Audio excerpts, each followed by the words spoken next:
Tessalonicenses. Vamos ver no capítulo 3, os últimos versículos. 1 Tessalonicenses, capítulo 3, a partir do versículo 11. Ora, o nosso mesmo Deus e Pai, com Jesus o nosso Senhor, dirijam-nos o caminho até vós. E o Senhor vos faça crescer e aumentar no amor uns para com os outros e para com todos, como também nós para convosco, a fim de que sejam os vossos corações confirmados em santidade, isentos de culpa, na presença de nosso Deus e Pai, na vinda de nosso Senhor Jesus, com todos os seus santos. Capítulo 4, vamos reler também os últimos versos, a partir do verso 13. Não queremos, porém, irmãos, que sejais ignorantes com respeito aos que dormem, para não vos entristecerdes como os demais que não têm esperança. Pois se cremos que Jesus morreu e ressuscitou, assim também Deus, mediante Jesus, trará juntamente em sua companhia os que dormem. Ora, ainda vos declaramos por palavra do Senhor isto: nós, os vivos, os que ficarmos até a vinda do Senhor, de modo algum precederemos os que dormem. Porquanto o Senhor mesmo, dada a sua palavra de ordem, ouvida a voz do arcanjo e ressoada a trombeta de Deus, descerá dos céus, e os mortos em Cristo ressuscitarão primeiro. Depois nós, os vivos, os que ficarmos, seremos arrebatados juntamente com eles entre nuvens para o encontro do Senhor nos ares, e assim estaremos para sempre com o Senhor. Consolai-vos, pois, uns aos outros com estas palavras. E ainda os últimos versos do capítulo 5, versículo 23.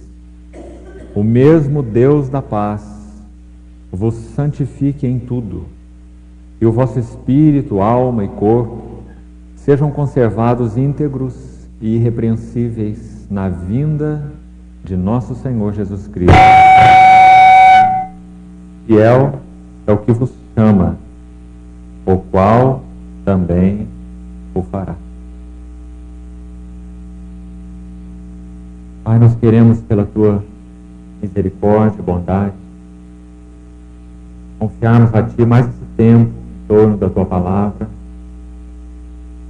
esperando tudo de Ti, toda a provisão, toda a habilitação. Pedimos ao Senhor que possa livremente falar o que desejas, individualmente aos nossos corações e coletivamente a nós como igreja. Que tenhamos percepção espiritual e entendimento da parte do Senhor. Abre os nossos olhos para que vejamos as maravilhas da Tua lei. E pedimos em nome de Jesus. Amém. Irmãos, esse assunto, então, que temos desenvolvido de forma sistemática, a respeito da volta, da vinda do Senhor, do retorno do Senhor, ele é, então, um dos grandes fundamentos da revelação bíblica, um dos grandes assuntos bíblicos, especialmente do Novo Testamento, é claro, mas até mesmo no Velho Testamento nós encontramos menções sobre essa vinda do Senhor em glória, essa vinda do Senhor para juízo, essa vinda do Senhor para que todos compareçam diante dele, essa vinda do Senhor para reinar, para estabelecer o seu reino nesta terra. Até mesmo no Velho Testamento encontramos textos, como nos profetas, por exemplo, claros a respeito desse assunto tão importante. Já disse aos irmãos que ele é muito amplo no Novo Testamento, especialmente. Então, como fizemos com os outros tópicos, nós estamos fazendo uma abordagem panorâmica. Nós poderíamos resumir esse assunto, essa grande coluna da revelação de Deus, da segunda vinda de Cristo, sob a palavra esperança. Você já observou a frequência dessa palavra nas Escrituras?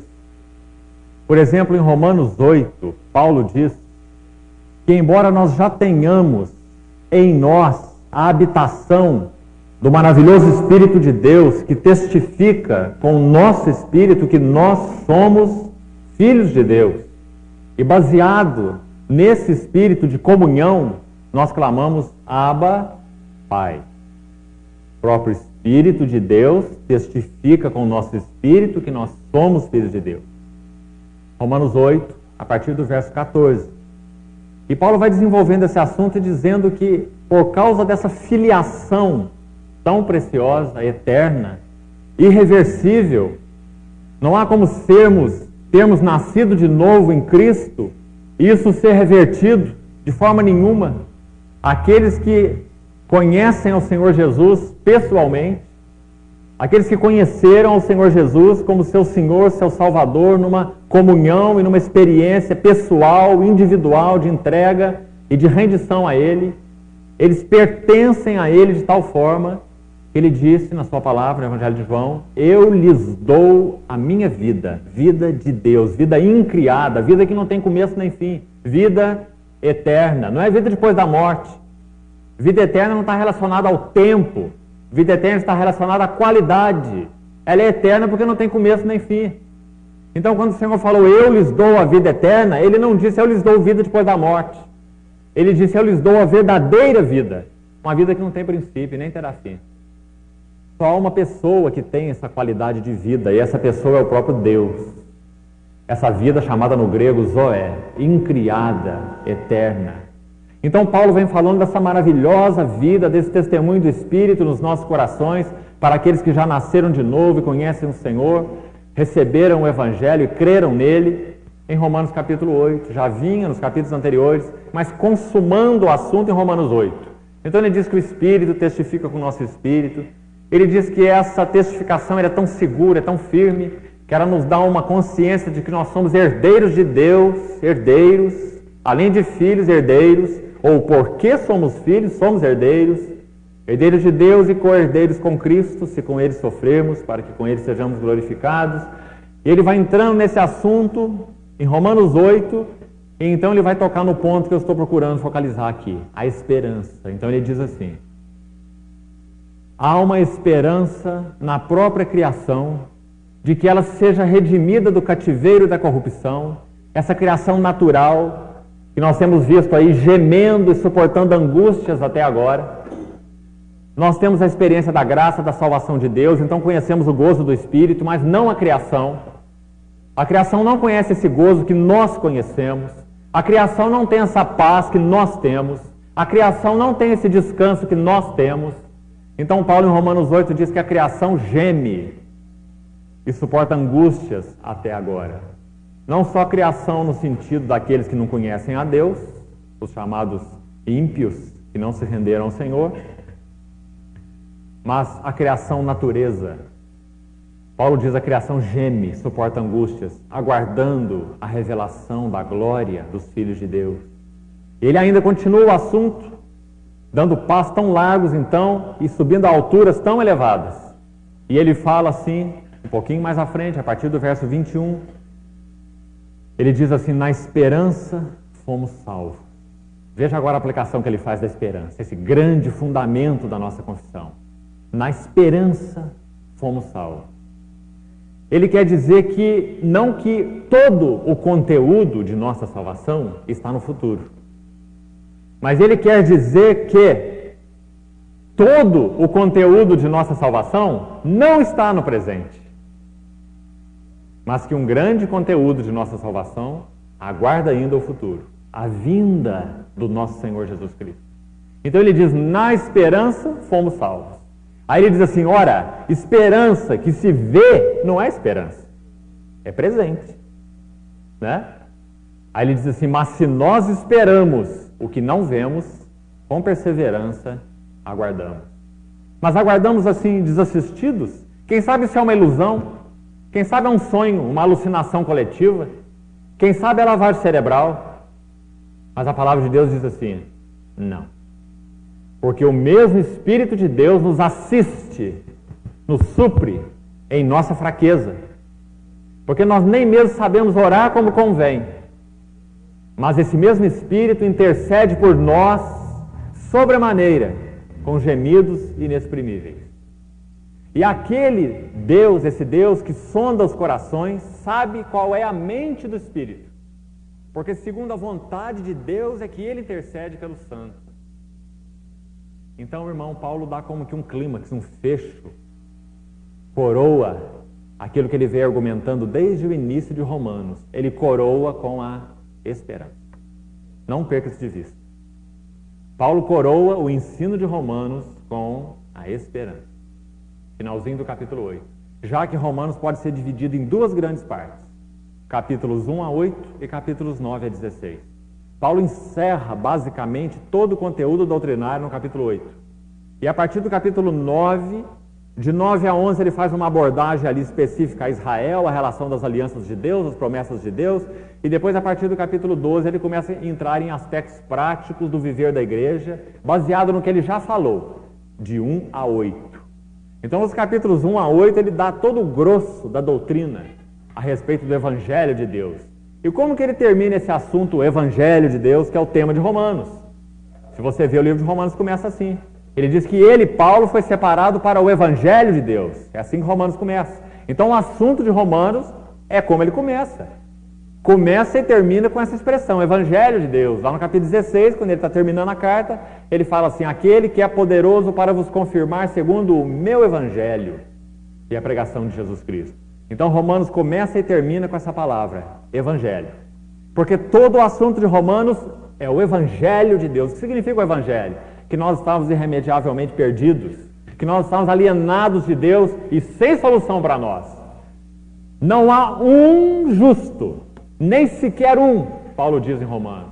Todos se extraviaram, e ele começa por aí, vai, mostrando que então Deus foi quem providenciou justiça para nós em Cristo. Não pelas nossas obras, não pelo que podíamos fazer, mas em Cristo. Então ele vai desenvolvendo o Evangelho tão maravilhosamente nesse rico livro de Romanos. E agora no capítulo 8 ele vai colocar a coroa, o clímax do conteúdo todo, no capítulo 8. E ele coloca essa coroa com a palavra esperança.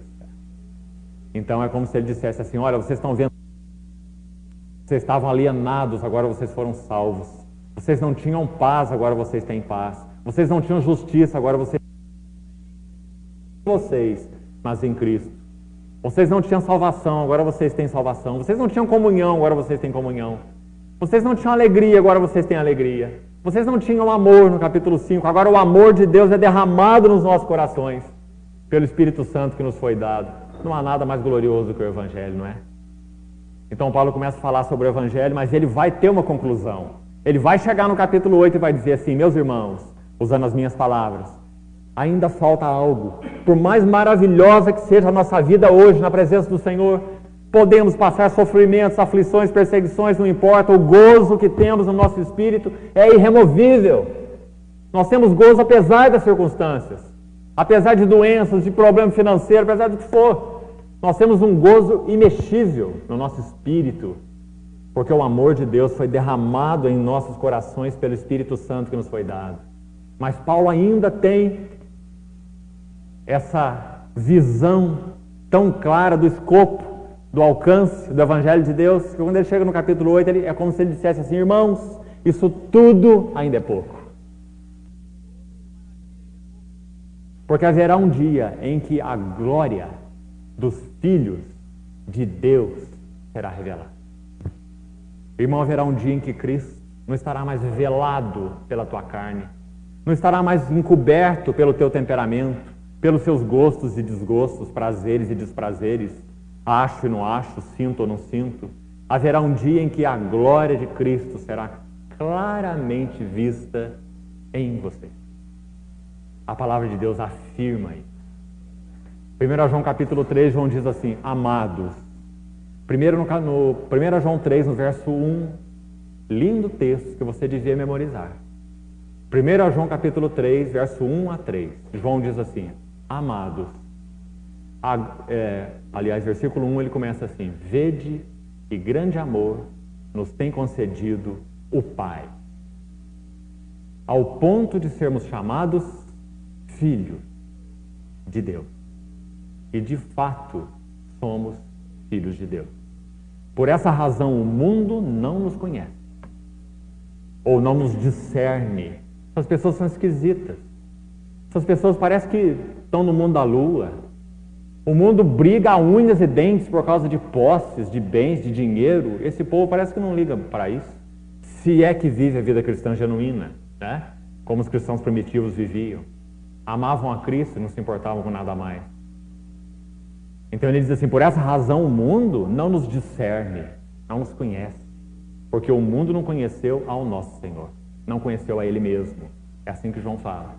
E depois no verso 2 ele diz assim, amados, agora nós somos filhos de Deus. Mas, tem um mas aí, ainda não se manifestou o que havemos de ser.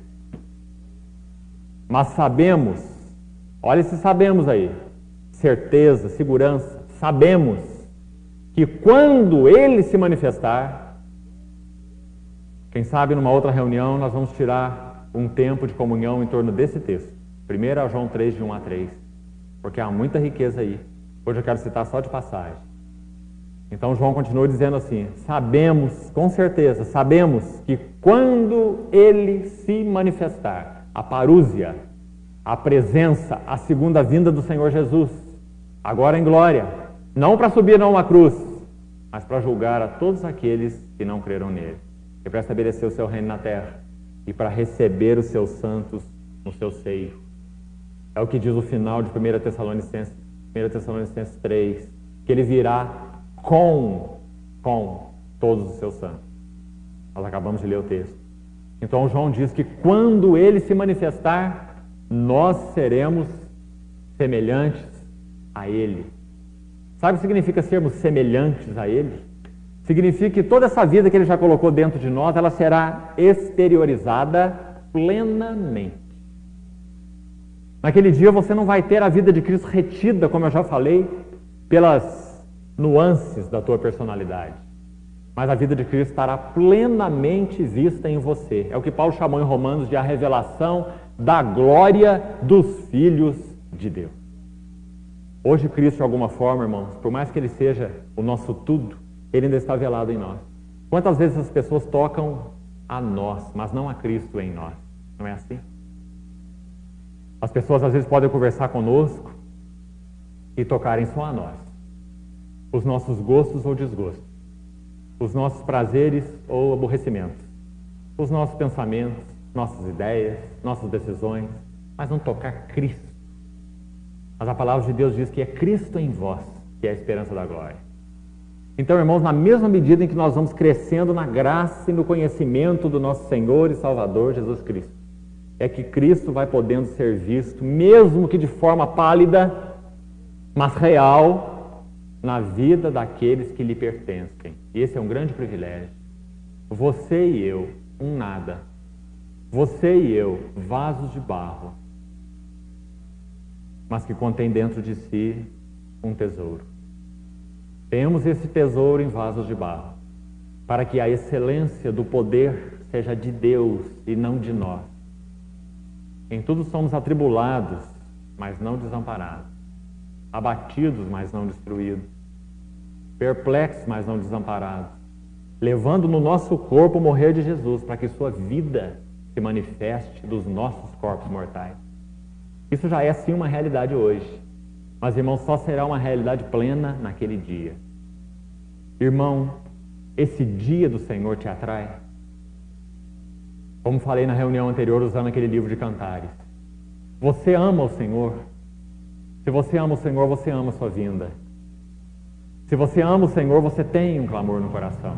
E esse clamor é Maranatá. Vem, Senhor. Maranatá. Vem, nosso Senhor. Porque nós sabemos que naquele dia, então, Ele vai levar tudo isso que Ele começou em nós à plena revelação. Lembra daquela frase que eu citei de Agostinho, quando ele disse assim, Senhor, fizeste-nos para Ti, e o nosso coração está inquieto, enquanto não repousa em Ti. Sabe, irmão, que quando o Senhor Jesus então vier na sua segunda vinda e completar esse trabalho que Ele já está fazendo em nós, trabalho de tanta graça, tanta vida, tanta realidade, quando Ele completar isso em nós, sabe qual vai ser o nosso sentimento? Cheguei em casa. Cheguei em casa. Não haverá mais pranto, nem luto, nem dor, porque as primeiras coisas passaram. E Ele mesmo lhes enxugará dos olhos toda lágrima. Os seus servos o servirão, porque contemplarão diretamente a sua face. E nas suas frontes estará escrito o nome dele. Irmão, por mais vitória que você possa estar experimentando na sua vida cristã normal, se ela é normal, você está experimentando vitória sobre a carne, as paixões, as cobiças, a vida desregrada em qualquer sentido, os apelos do mundo, a sedução do mundo, das riquezas. Se você tem vivido uma vida cristã normal, você está experimentando triunfo. Mas você já viu que você não está experimentando descanso pleno. Mas quando vier aquele dia, então você dirá: cheguei em casa. Cheguei em casa. Finalmente. Face a face com o Senhor. Seremos semelhantes a Ele porque havemos de vê-lo como Ele é. E a si mesmo se purifica todo o que nele tem esta esperança. Olha a palavra. Assim como Ele é puro. Então, irmão, cuidado com a sua visão. Não permita que a sua esperança em Cristo se limite apenas a esta vida, para que você não seja enquadrado entre os mais miseráveis de todos os homens, como Paulo disse. Porque há um clamor no coração daqueles que creem por aquele dia. Se alguém não ama o Senhor Jesus, seja anátema. Paulo disse aos Coríntios e disse a Timóteo que o Senhor dará a coroa da justiça naquele dia. Não só para ele, Paulo, mas para todos quantos amam a sua vinda. Quem ama o Senhor ama a sua vinda. Quem ama ao noivo quer vê-lo claramente. Nós já o vemos em nosso espírito. Nós já o tocamos na sua palavra. Nós não somos um bando de iludidos. Nós sabemos muito bem onde estamos pisando. O cristão tem a mente nos céus, mas tem o pé na terra. O único ser sobre a terra que vive uma vida real é aquele que crê em Cristo. Os outros sim vivem uma ilusão, colocando a mão na bolha, achando que ali tem algum conteúdo quando não tem nada. Mas aqueles que conhecem a Cristo conhecem o caminho, a verdade, a própria vida. Mas, irmãos, esse Senhor que disse que é o caminho, a verdade e a vida, também disse que é a ressurreição. Então, irmãos, quanta realidade nós precisamos ter a respeito desse dia, muito mais nós, que estamos vivendo nesses últimos dias, talvez nos últimos minutos do relógio de Deus, sem dúvida nenhuma. Quanto senso de expectativa. A palavra de Deus, quando usa essa palavrinha expectativa, ela transmite uma ideia muito enfática. Paulo usa essa palavra em Romanos 8, em outros lugares. Expectativa. Ela significa, sugere, aquele menino, por exemplo, que fica ali por ser de baixa estatura, na ponta dos pés, agarrado no muro com as duas mãos, segurando, sustentando seu corpo com força para poder enxergar por cima do muro aquele desfile, aquela banda que está passando ali, e ele está ouvindo aquela música, aquele barulho, e está ansioso para ver. Então ele está na ponta do pé, agarrado no muro. Esse é o sentido que transmite a palavra expectativa, esperança. Seu coração está assim, na ponta do pé e agarrado no muro, com relação ao retorno do Senhor? Ou você tem esperado que Deus só abençoe e mude a sua vida, abra umas portas que precisam ser abertas, fecha em outras que precisam ser fechadas, arrume a tua família, dê um jeitinho no teu dinheiro, arrume a situação, seja lá de que for aí, qualquer, é isso? Se a sua esperança em Cristo se limita apenas a essa vida, você está no quadro dos mais miseráveis de todos os homens. Nós amamos o Senhor, nós amamos a sua vinda. Irmão, que o Senhor nos ajude e que Ele possa firmar esse alicerce em nossas vidas, como eu tenho dito. Esse é um dos grandes alicerces da revelação bíblica. Não é um assunto escondido aqui ou ali, um texto aqui ou ali, não. Mas é um grande fundamento da revelação de Deus. O nosso Senhor, o Senhor mesmo. 1 Tessalonicenses capítulo 4, veja o versículo 16. 1 Tessalonicenses 4,16, que ênfase linda, irmão. Porquanto o Senhor mesmo, pare para pensar nessa frase um pouquinho, o Senhor mesmo, sabe quem que você vai contemplar? Aquele que tem as suas mãos feridas, não é o outro, é Ele mesmo. Aquele que uma semana depois da sua ressurreição, quando Tomé o tocou, aquele Tomé racional, aquele Tomé incrédulo, aquele Tomé dividido, já tinha o testemunho de todos os discípulos, mas ele não tinha visto com os próprios olhos. Então ele falou, eu não acredito, a não ser que eu veja. E no domingo seguinte, então, o Senhor se coloca no meio deles, quando as portas estavam trancadas. E ele diz, paz seja convosco. E ele chama imediatamente Tomé. Como ele diz assim, Tomé, vem cá, toma a tua lição. Chega aqui, toca o teu dedo nas minhas mãos, põe o seu dedo no meu lado e veja que sou eu mesmo. E veja que Paulo usa aqui essa expressão, o Senhor mesmo, o mesmo Senhor. Irmão, o que significa para você essa coroa de espinhos? O que significa para você essas mãos cravadas, esses pés cravados? O apóstolo Paulo diz que esse mesmo Senhor. E depois olha lá no final do versículo, desça para uma próxima frase. A penúltima linha desse versículo, 1 Tessalonicenses 4,16, a expressão descerá do céu. Coloca essas duas expressões juntas. O mesmo Senhor descerá do céu. Que gloriosa visão. O mesmo Senhor descerá do céu. E qual é o nosso privilégio? Vem no versículo 17. Nós. O privilégio daqueles que morreram em Cristo, ele termina o verso 16 assim, ele já falou lá. Grande privilégio. Ressuscitarão primeiro. Morreram em Cristo. Não morreram confiando em si mesmos. Não morreram buscando recursos para se salvar. Não morreram fazendo penitência. Mas morreram crendo em um Salvador fora deles, o Filho de Deus, o Senhor Jesus. Então os mortos em Cristo ressuscitarão primeiro. Agora também há um privilégio para os vivos, se nós estivermos vivos quando Ele voltar. Nós, os vivos, os que ficarmos, seremos tomados, arrebatados, juntamente com eles, entre nuvens, para o encontro do Senhor nos ares, e assim estaremos para sempre com o Senhor. E o verso 18, então, encerra o assunto com a palavrinha consolo. Consolar. Irmão, na verdade, essencialmente falando, só há um fator que pode nos consolar. Em qualquer tipo de angústia que possamos ter.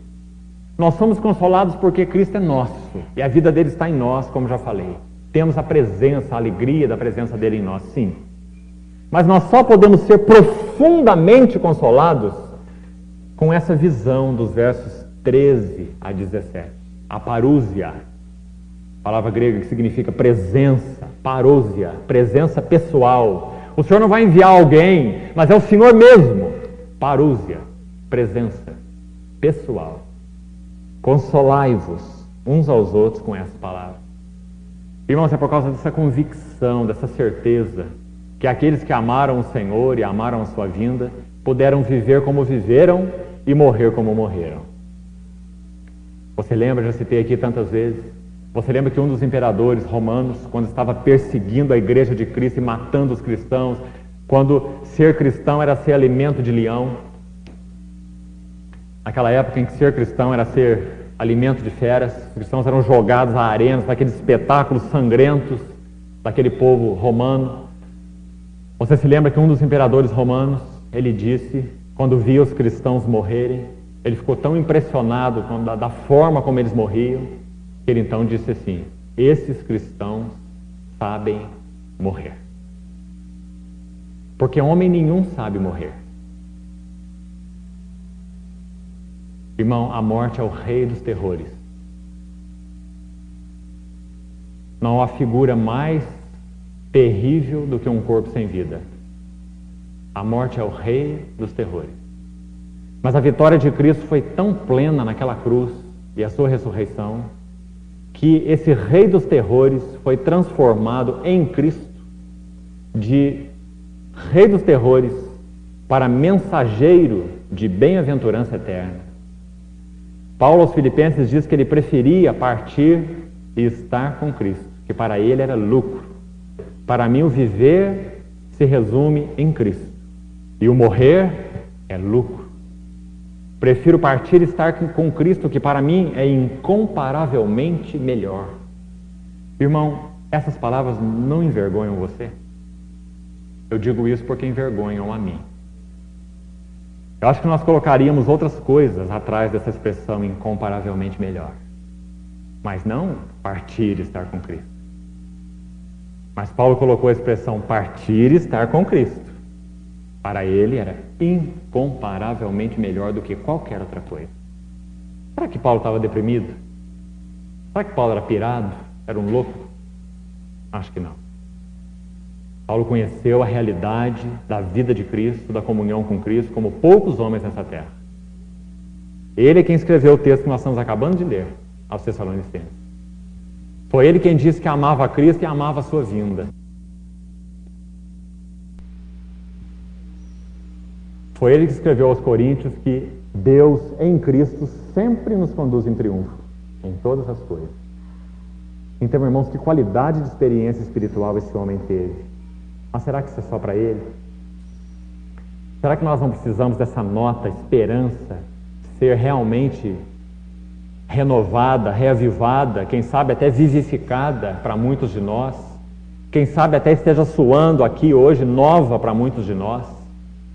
Se isso é assim, irmão, vá diante do Senhor, porque isso é um dos fundamentos da revelação bíblica. Que se estiver soando assim, novo demais no teu coração, tem algum problema com o teu coração. Porque é alguma coisa que o seu coração devia estar bebendo já há muito tempo, desde que você se converteu. A esperança da vinda do Senhor. É só isso que pode te sustentar nas aflições, nas tribulações. É só isso que pode te dar consolo, como diz o versículo 18. Irmão, como nós precisamos estar diante do Senhor com relação a esse assunto da sua vinda.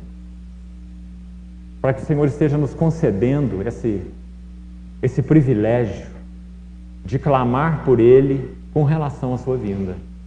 Vem, Senhor Jesus. Irmãos, nós não temos mais nada para fazer aqui. Nós só estamos fazendo porque o Senhor não voltou ainda. O que você tem para fazer aqui? Se você conhece verdadeiramente a Cristo, você é um homem sem plano. Você vive nessa terra, trabalhando com o seu suor para obter o seu pão, para o seu sustento, mas isso é a vida? Se você pertence a Cristo, você é um homem sem plano. Você está aguardando a sua vinda, mas aguardando de forma responsável. Então você trabalha com o suor do teu rosto, você administra por mordomia cristã o que o Senhor te concedeu, você cuida dos seus filhos, você não é um responsável, um ocioso, né? Você é responsável porque é mordomo, mas você não tem planos, você tem expectativa. E é fiel na mordomia. Pense sobre isso, porque isso é o que a palavra de Deus ensina. Isso não encoraja vagabundagem, libertinagem, ociosidade, nada disso. Muito pelo contrário. Encoraja fidelidade. Né? Mas nos ajuda a termos um único foco no nosso coração, a sermos, no bom sentido do termo, homens sem plano, que aguardam, que esperam, que são fiéis no pouco, mas aguardando o gozo do seu Senhor, serem colocados no muito, como o Senhor diz. Então, irmão, isso é um grande alicerce da nossa fé. Nós não poderíamos estar falando sobre tudo o que nós falamos, Trindade, encarnação, expiação, justificação pela fé, a igreja, o Espírito Santo, e pararmos. Porque nós ainda estamos com um evangelho incompleto. Nós temos que colocar a coroa nesse evangelho. E a coroa desse evangelho é, sem dúvida nenhuma, a nossa presença pessoal, imediata e pessoal e particular junto a Cristo. Ver a Cristo ser como Ele, estar com Ele, eternamente, sem nenhuma limitação. Nem no espírito, nem na alma, nem no corpo, no que concerne a amá-lo, a servi-lo, não precisando mais viver pela fé e nem pela esperança, Você já pensou por que Paulo, em 1 Coríntios 13, diz assim que permanecem 3 alicerces que formam a base da nossa vida cristã? Paulo disse assim, em 1 Coríntios 13, se você quiser conferir, finalzinho do capítulo 13 de 1 Coríntios. Abra sua Bíblia enquanto eu vou falando. Paulo vai falando sobre a vinda do Senhor. Ele diz que com relação a essa vinda, tudo hoje é em parte. Em parte nós conhecemos, em parte nós profetizamos. 1 Coríntios 13, veja a partir do versículo 10, mais ou menos por ali. Paulo fala assim, mas quando vier o que é perfeito, quando vier o que é perfeito, ele está falando da segunda vinda do Senhor. Então aquilo que é em parte será aniquilado. Então ele fala assim, agora nós vemos obscuramente. Nós temos sim a graça de ver a Cristo, nós temos a palavra dele, que é a sua autorrevelação, nós temos seu Espírito no nosso coração, nós temos os irmãos nos quais o Espírito de Deus habita, isso tudo é muita graça, mas ainda é obscuro, porque nós não estamos face a face. Então ele fala, quando vier o que é perfeito, então o que é em parte será aniquilado, não é o que está escrito aí na sua Bíblia? Então ele diz assim, no final desse capítulo 13 de Romanos, agora pois, versículo 13, agora pois permanecem a fé, a esperança e o amor. Estes 3. Mostrando que na vida cristã nós vivemos pela fé. Não vivemos pelo que eu acho ou não acho, eu sinto ou não sinto. Se está bom é certo, se está ruim é errado. Não é esse o nosso critério. Nós vivemos pela palavra de Deus, pela fé, que significa união com Cristo. O justo viverá pela fé, pela união com Cristo. Habitai em mim e eu habitarei em vós. Isso é fé. Não é você crer de forma irracional e leviana. Fé, a palavra significa unir-se. Você está em Cristo e Cristo está em você. Você pertence a Ele e Ele pertence a você. Permanece a fé. Depois ele diz a esperança, o tópico que nós estamos avaliando aqui, né? Essa grandiosidade da nossa esperança. E depois ele diz assim, o amor. Agora leia o resto do versículo. Estes 3. Porém, o maior deles é... Sabe por quê? Porque quando nós estivermos face a face com o Senhor, quando vier o que é perfeito, nós não precisaremos mais viver pela fé, porque nós já estaremos diante da própria realidade. Nós não precisaremos mais nutrir esperança, porque nós já estaremos na realidade. Mas essa vida da fé e da esperança será engolfada pelo amor.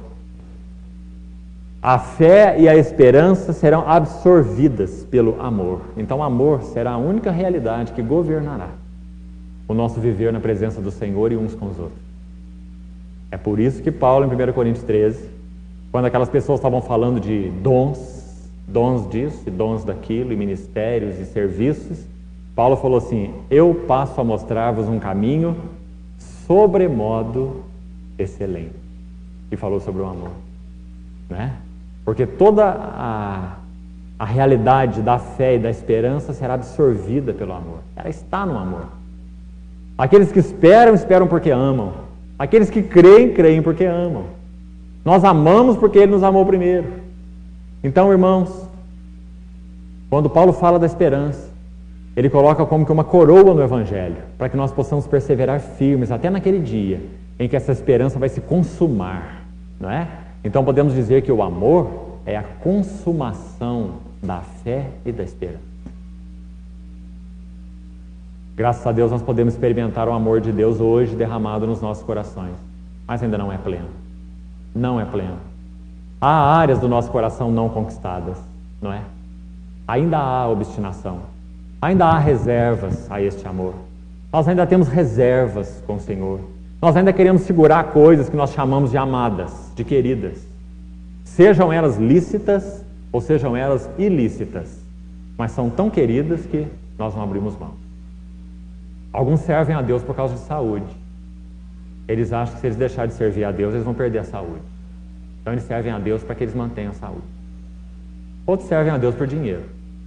Deus é o meio deles alcançarem dinheiro. Outros por glória pessoal. Deus é a ponte, o meio, para eles adquirirem glória pessoal. Todo esse serviço é espúrio.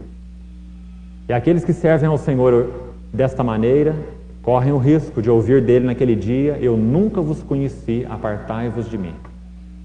Porque o único motivo correto para servir o Senhor é o amor. É por isso que Paulo diz em Tessalonicenses: o Senhor mesmo descerá do céu. Se é esse Senhor mesmo que você tem servido, a sua motivação é o amor dele, se você é um constrangido pelo amor, como Paulo falou aos Coríntios, o amor de Cristo nos constrange, então isso é tudo que você quer. O mesmo Senhor descerá do céu. Agora, irmão, eu queria aplicar um pouco mais essa palavra hoje, antes de nós encerrarmos esse tempo que resta. Volte, por favor, no capítulo 3 de 1 Tessalonicenses, os versículos que nós lemos no início. Veja o versículo 12. Se Paulo diz no verso 13, no finalzinho do verso 13, olha qual é a última expressão: na vinda de nosso Senhor Jesus, o que está escrito aí agora? Com todos os seus santos. Olha aí o privilégio. É por isso, olha a coerência da palavra, a firmeza da palavra. É por isso que no capítulo 4, no verso 17, diz que nós seremos tomados ou arrebatados juntamente com eles, aqueles mortos em Cristo que ressuscitaram, são esses eles aqui, né? Para o encontro do Senhor aonde? Nos ares. Então, quando o Senhor se revelar de tal forma que todo olho verá, como ele disse, como um relâmpago que sai do Oriente e se mostra no Ocidente, não foi assim que ele falou? Todo olho verá, até quantos o traspassaram. Quando o Senhor Jesus se revelar assim a toda a terra, a todo olho, os santos então já estarão com ele. Por isso que o capítulo 17 diz: para o encontro do Senhor nos ares. E por isso que o versículo 12 ou 13, né, do capítulo 3 diz: a vinda do Senhor com todos os seus santos. Está vendo? Então, irmão, haverá um momento em que os santos serão tomados. Isso para o mundo vai ser uma situação tremenda, né? Você já pensou? Ou você espiritualiza esse fato? Se você espiritualiza, você está errando. Porque o arrebatamento é literal. Ele significa também mudança de posição. Noé, aliás, Enoque, andou com Deus. Todo mundo conhecia Enoque naquela época. Enoque andou com Deus. E foi um testemunho na sua geração. Mas houve um dia em que Deus, para si, o tomou. Não é assim? Deus para si o tomou. Enoque não foi achado. Mas Enoque não morreu. Enoque foi tomado. Isso é o que a palavra chama de arrebatamento. Qual é o primeiro texto bíblico da palavra sobre arrebatamento? Você está vendo onde começa esse assunto? Esse assunto começa em Gênesis. Começa com Enoque. Enoque fala do fundamento do arrebatamento. Quais serão aqueles que terão esse privilégio de ser arrebatados para o encontro com o Senhor nos ares? São aqueles que andam com o Senhor. Enoque andou com Deus e Deus para si o tomou.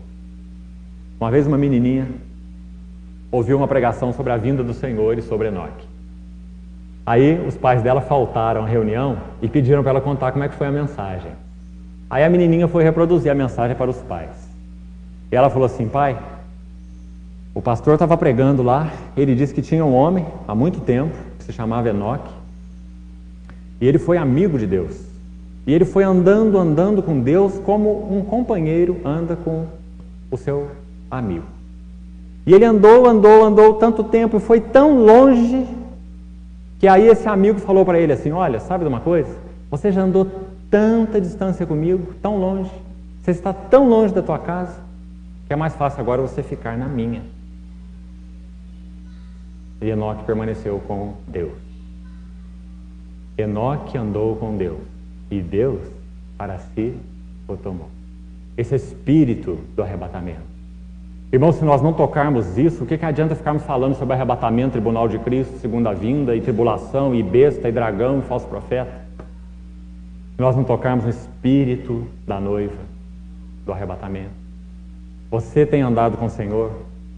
Até onde você já foi com Ele? Até onde você tem permitido que Ele vá com você? Existem áreas no seu coração que são fechadas para Ele? Enoque andou com Deus e Deus para si o tomou. Irmãos, há um chamado de Deus para nós. Quando o Senhor nos chamou para Ele, Ele cortou laços. E o trabalho do Senhor em nós continua cortando laço. Não permita que laço nenhum te retenha. Não permita que nenhum laço te retenha. Porque Ele é a vida. Ande com Deus. Não reserve nada no seu coração intocável. Deixe que Ele penetre nas entranhas do seu coração, porque você está sofrendo, porque você fecha os recantos. Deixa que Ele abra os recantos e ande com Ele, para que você possa guardá-lo então naquele dia, para habitar plenamente com Ele. O princípio do arrebatamento é andar com Deus. É a base. Então Paulo, quando escreve no capítulo 3, esse verso, o Senhor vos faça crescer. Está vendo? O que vem antes do arrebatamento? O Senhor vos faça crescer. O Senhor não nos deu a sua vida, nós não nascemos de novo para permanecermos numa creche espiritual, cada um buscando seus próprios interesses. Queremos o Senhor, mas também queremos, isto ou aquilo. Servindo a dois senhores. Né? Quantas cabeçadas mais precisamos dar para que estejamos convencidos da bênção do coração integral? Quantas mais? Irmão, o lugar mais perigoso desse universo é a sua mão. O lugar mais seguro desse universo são as mãos do Senhor. O Senhor vos faça crescer. Enoque andou com Deus. Crescei na graça e no conhecimento do nosso Senhor e Salvador Jesus Cristo. Crescer. Depois ele diz, e aumentar no amor. Tome cuidado com as expressões. 3:12. E aumentar no amor. Claro, Deus é amor. Andar com Deus é aumentar no amor. Andar com Deus é aumentar no amor a Deus e uns para com os outros, e como Paulo diz aqui, e para com todos. Não é amar só a Deus e aos irmãos, não, é para com todos. Sejam eles quem forem. Para com todos. Isso é marca de quem está andando com Deus. Como também nós para convosco. Verso 13. A fim de que sejam os vossos corações confirmados em santidade. Mais uma marca. Então você vê que tem todo um assunto anterior, antes do arrebatamento, antes de se tocar no arrebatamento. Tem um assunto do crescer, como Enoque andou com Deus, em amizade, em companheirismo. Tem um assunto do aumentar no amor. Tem um assunto de ser confirmado na santidade. E santidade na Bíblia só tem uma definição. Semelhança com Cristo. Santidade não é propriamente, por exemplo, você que fumava deixar de fumar. Fumar não é uma coisa boa, porque você está sendo escravo de algo. E você não tem domínio sobre aquilo, muito pelo contrário, aquilo tem domínio sobre você. Isso se chama um vício. Você pode ser viciado em cigarro, em jogo, em bebida, em trabalho, em pornografia, em droga, em sexo. Você pode ser viciado em muitas coisas. Então, santidade significa ser semelhante a Cristo. Não é apenas ser liberto dessas coisas, mas é andar com Ele de tal forma que a libertação sobre essas coisas seja uma realidade, mas esse é o lado negativo só. Você foi liberto das coisas negativas, mas isso é santidade? Não, esse é o lado negativo da santidade, liberto de. Mas a libertação tem uma outra preposição. Nós não fomos só libertos de coisas negativas, nós fomos libertos para Deus. E na medida então que nós formos andando com Deus, a pessoa do Senhor Jesus vai sendo formada em nós, sabe, irmão? A pessoa vai tocando sua vida, suas palavras, seus pensamentos, a maneira de você ser, o estilo de vida que você vive. Ele vai podendo reconhecer realmente algo em você. Deixa esse texto marcado, nós vamos voltar nele, mas vá lá em 2 Coríntios comigo, por favor. Deixa eu citar um exemplo prático disso. 2 Coríntios 2,14, presta atenção nesse texto. 2 Coríntios 2,14. Graças, porém, a Deus que em Cristo, não é em você, pelo que você é, pelo que você faz, porque você resolveu na sua vida abandonar isso ou aquilo. Não, é em Cristo. Ele é teu Salvador, Ele é teu Libertador, Ele é teu Senhor. Graças a Deus que em Cristo, sempre, olha como é forte a palavra sempre, não é de vez em quando, é sempre, nos conduz em triunfo. Agora olha aqui, e por meio de nós, eu e você somos um meio do quê? De manifestar em todo lugar a fragrância do seu conhecimento. Que lindo texto, não é? Irmão, as pessoas estão cansadas de nos tocar. Quantas esposas estão cansadas de tocar seus maridos? O mesmo velho e rançoso marido.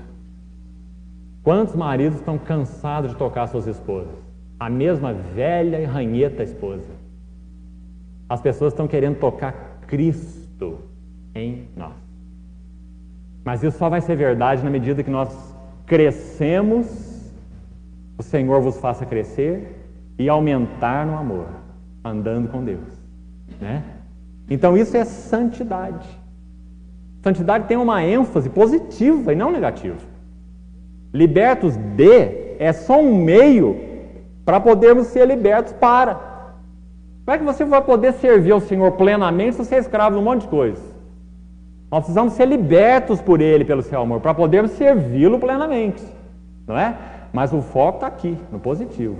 Então, isso é santidade, como Paulo fala em Tessalonicenses. Tendo os vossos corações confirmados, significa assim, cada dia mais, o outro dia mais, o outro dia mais. Irmão, sabe uma das coisas mais tristes que existe? É o tempo passar e a pessoa não crescer.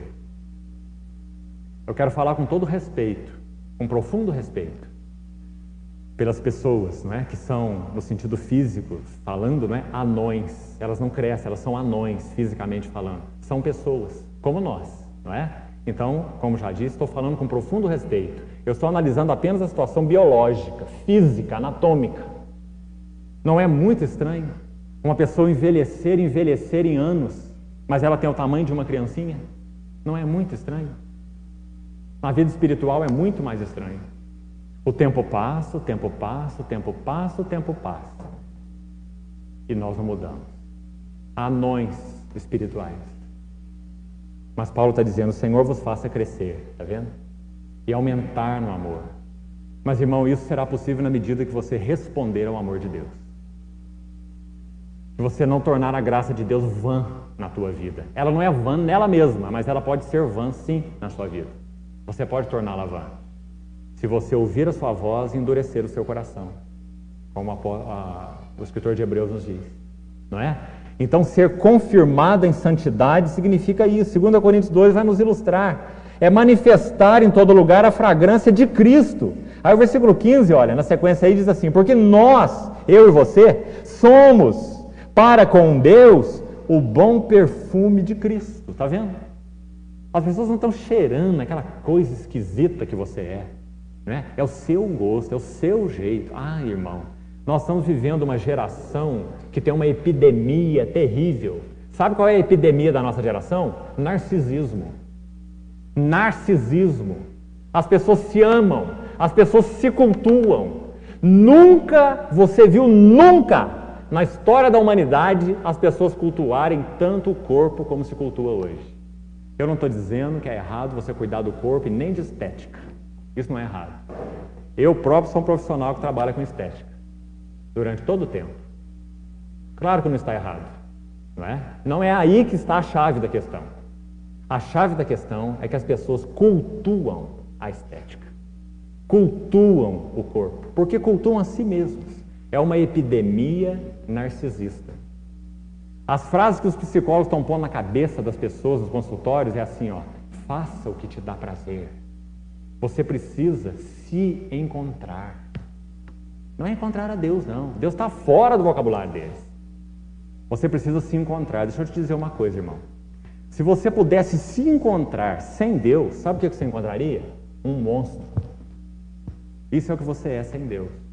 Um monstro terrível. É melhor que você não se encontre. Se você encontrar você mesmo, você vai ter um infarto. Você vai encontrar um monstro. O Senhor disse em Marcos 7 que é de dentro do coração do homem que procede o quê? Os maus desígnios, os adultérios, os furtos, a malícia, a maldade, a loucura, a soberba, a blasfêmia, está tudo aqui dentro do coração. Você quer se encontrar? Você quer mesmo? Nós só podemos nos encontrar em Deus e debaixo da graça de Deus, sabendo que Ele nos amou e nos perdoou em Cristo, que Ele nos acolheu, que nós somos dele, que o Senhor Jesus tomou o salário do nosso pecado e colocou nossa escravidão sobre Ele. Só assim você pode começar a conhecer a você mesmo. Nosso coração é um inferno em miniatura, que só pode ser aberto debaixo da graça de Deus, disse nosso irmão Macintosh. Irmão, que o Senhor te ajude a ver isso, porque isso é santidade, semelhança com Cristo. Confirmados em santidade. A última expressão para nós terminarmos, 1 Tessalonicenses 3,12. Isentos de culpa. Não significa que você anda de uma tal forma que é como se fosse um anjo na terra. Não. Isento de culpa não é isso. Isento de culpa é isento de mácula, de nódoa. Isento por causa de andar com Deus, de que as pessoas olhem para você e dizem assim, olha, mas o testemunho dele não é bom. Ele não vive de maneira amorosa, ele não vive de maneira simples, ele não é uma pessoa humilde, ele é arrogante, soberbo, ele é brigão, ele é contencioso, ele é ciumento, ele é irascível, ele é um barril de pólvora, você chegou perto, ele explode. Isso é ter culpa nesse sentido do texto aí, neste sentido, porque há outros sentidos, né? Quando a palavra fala isentos de culpa, está dizendo assim, que você seja transformado a tal ponto que as pessoas vejam que Cristo ganhou você. E que você não fez uma reforma psicológica, não. Você não conheceu um bom psicólogo que te transformou, não.